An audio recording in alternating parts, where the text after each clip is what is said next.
Foreword by GuruNischan.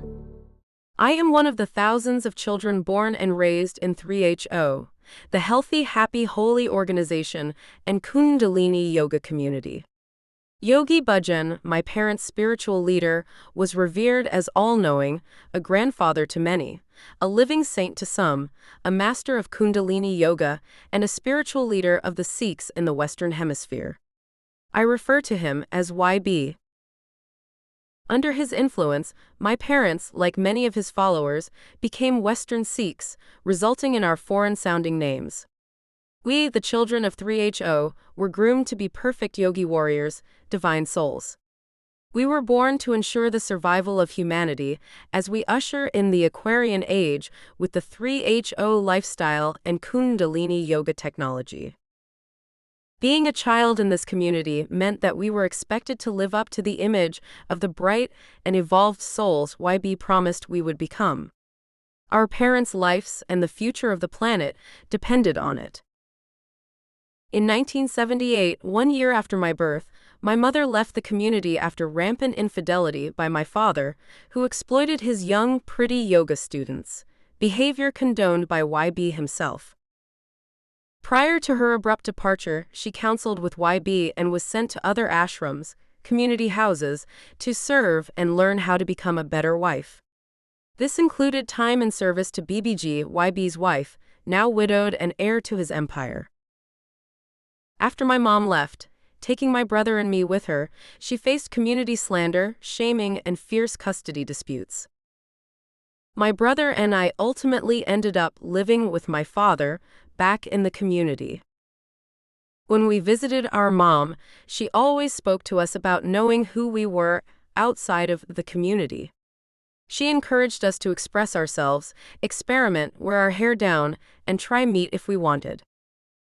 It was confusing, to say the least, and we were often pulled between two worlds, seeking freedom and stability simultaneously.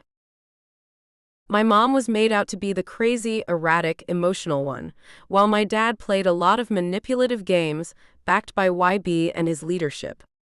Her house was broken into 3 times in 2 years, and her car was damaged more often than seemed normal, throughout my childhood.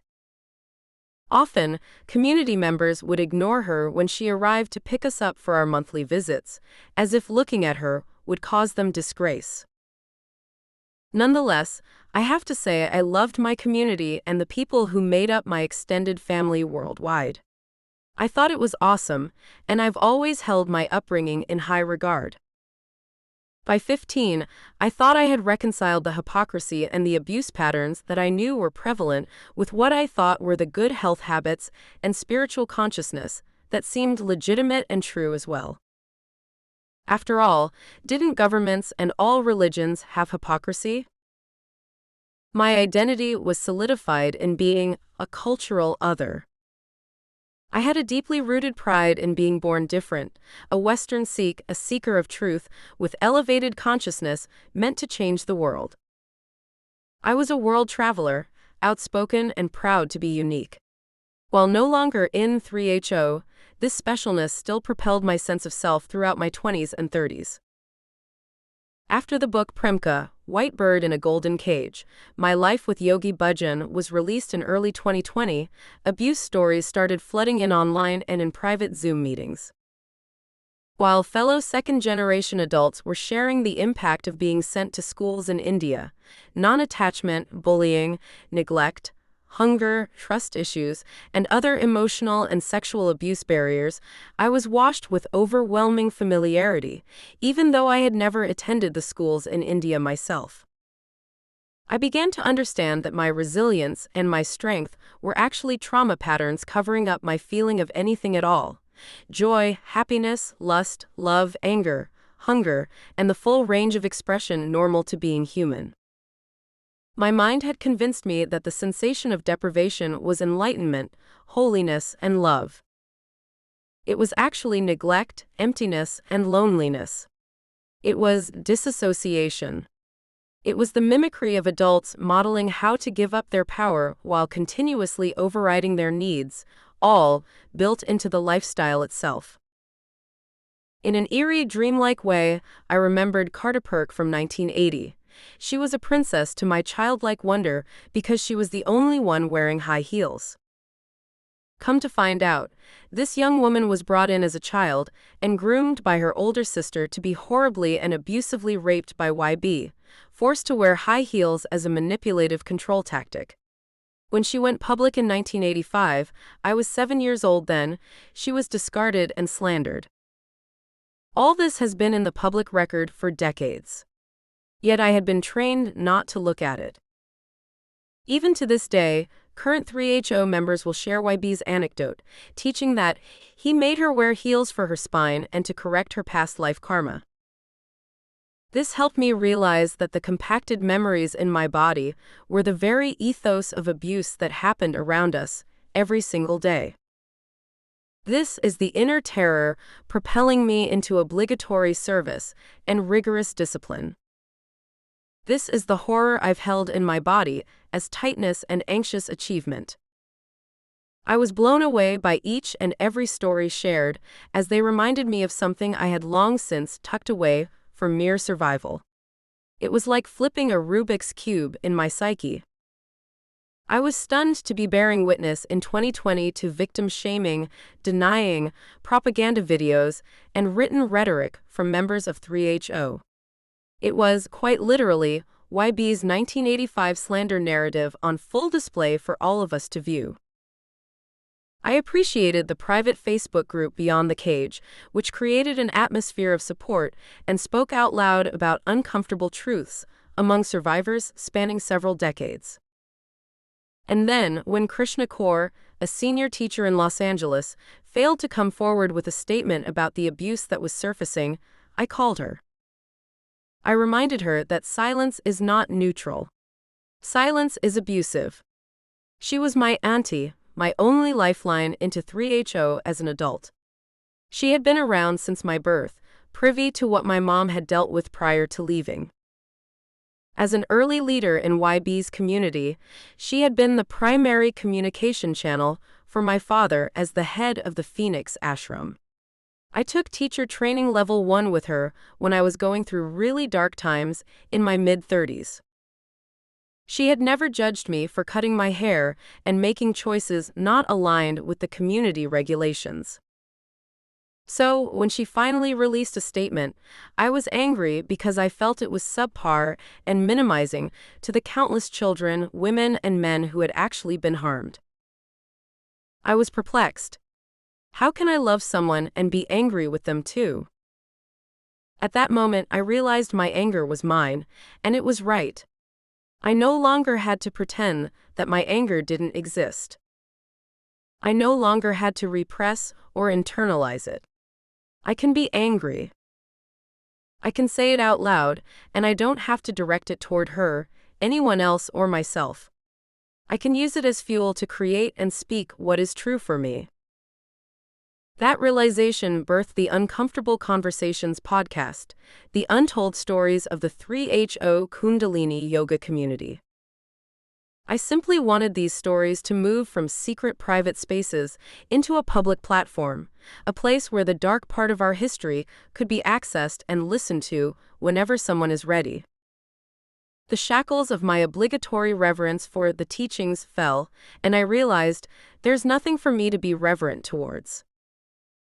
From my point of view, we've spoken about the amazing aspects of the 3HO lifestyle long enough. We felt elevated and communed worldwide. We chanted and drank yogi tea together. We're now in a stage where we must speak to the predatory abuse in the 3HO community worldwide, as well.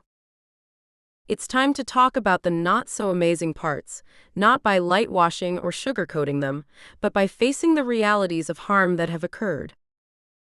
We do it by shining light into the dark history, head-on. By speaking to it clearly and holding the pain, discomfort, resentment, disgust, and rage. We learn to hold the conflicting inner realities of ourselves and begin to examine how we may have participated in propagating false narratives and presenting them as truth. We cannot heal what we do not recognize. This book leans into the enormous task of illuminating these cult-like characteristics lurking beneath the surface of the Kundalini yoga community worldwide. It brings a myriad of collective voices, revealing tales woven together to architect the historical and present-day patterns hiding in plain sight. This book is not simply telling a personal story or two. It tells many stories over many decades on a complex web. Stories that have weaved their own tapestry of discovery, revealing the essential patterns of abuse and criminal tales from the untold dark history of this healthy, happy, holy 3HO community. Else Coenen brings us a well-refined compilation from numerous publication sources on this organization spanning 5 decades. Her artful crafting together of facts and distillation of patterns from various interviews delivers a glaring and accurate view into the lived reality and personal everyday lives of those who've been and are still being impacted by it. This book reveals what has always been there but has never before been highlighted so clearly.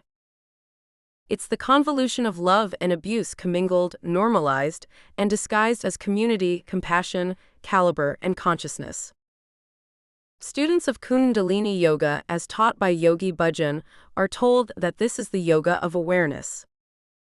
But those who practiced it for decades were blind to what happened with their children, sisters, brothers, spouses, colleagues, and neighbors.